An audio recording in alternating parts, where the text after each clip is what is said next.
In other videos, I've recommended that you save 20% of your after-tax income. But how should you prioritize that savings? Number one is that if your employer makes matching contributions to your 401k plan, always contribute enough to get the entire match. Not doing so is like not cashing your paycheck. Money that your company contributes to your 401k plan counts as part of your goal of saving 20% of after-tax income. Start saving for your retirement and your other goals. 20% of your after-tax income should be earmarked for savings. This is you paying you. Put 10% of after-tax income into an IRA, a 401k, or another retirement account. Elsewhere in the course, we'll talk about different types of retirement accounts. If you're over 35 years old and you haven't started saving for retirement, you should put more than 10% into your retirement savings. If you work for a company that makes matching contributions to your retirement account, that matching contribution counts towards your 10%.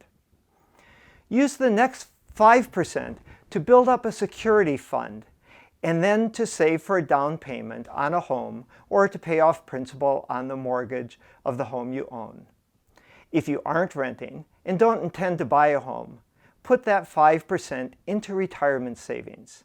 If you don't own a home when you retire, you're going to need more in retirement savings.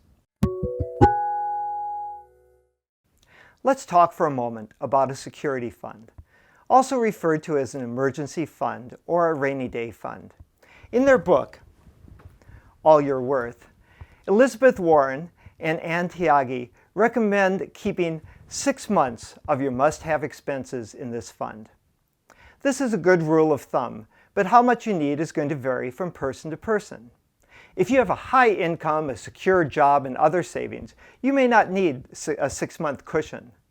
However, if your income is unstable or your chance of losing your job greater than average, you may need a bigger security fund. If your health is bad or you have a job that has a high risk of injury, you may also need a bigger security fund. A security fund is not a substitute for health or disability insurance, but even with health and disability insurance, you are likely to lose income if you have a bad injury or a severe illness. That's what a security fund is for. This money is for when your car breaks down or you get sick and you miss work. It's not for vacations or a new iPhone. You'll save for these, but not in your security fund. Where should you keep your security fund? Not in your checking account. That just makes it too easy to spend.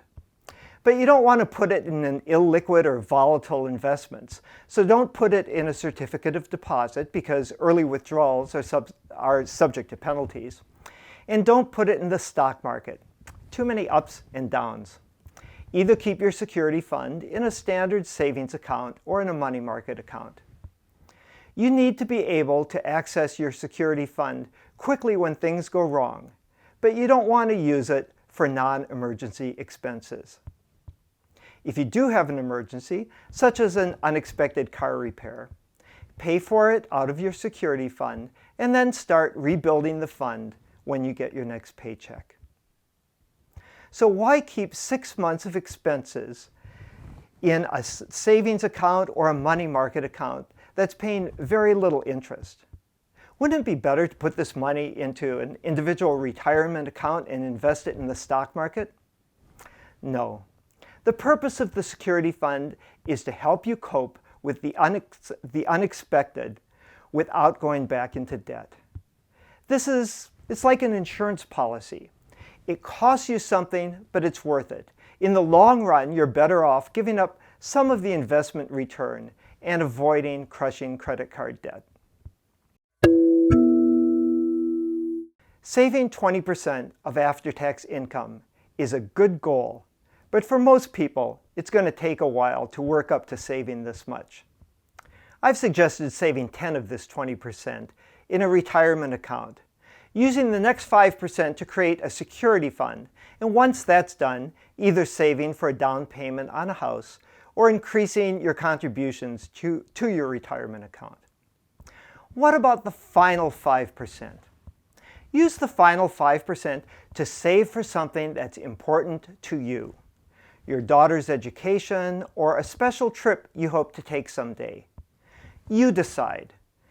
But if you got off to a late start with your retirement savings, you should keep your focus there for a while. What about things in the wants category? Money for Christmas, money for a new couch or a new personal computer or a week in Hawaii. Things that are a bit too big to pay for out of your monthly check, but definitely fall into the wants category. Pay for your wants in advance. Save up for them and buy them once you have the money. Don't let things you want drive you back into debt. You're going to enjoy a vacation more if you pay for it in advance, and it will cost you far less in the long run. How much you save for your short-term goals really depends on what you want and what you can afford. This isn't part of your 20% long-term savings. This is simply the sound practice of saving money first and then buying, rather than buying now and going into debt. Finally, parents of young children often ask themselves whether they should first save for their children's education or for their own retirement. You should first save for your retirement and then for your children's education. There are other ways, such as loans and scholarships, to pay for tuition. There are no retirement scholarships.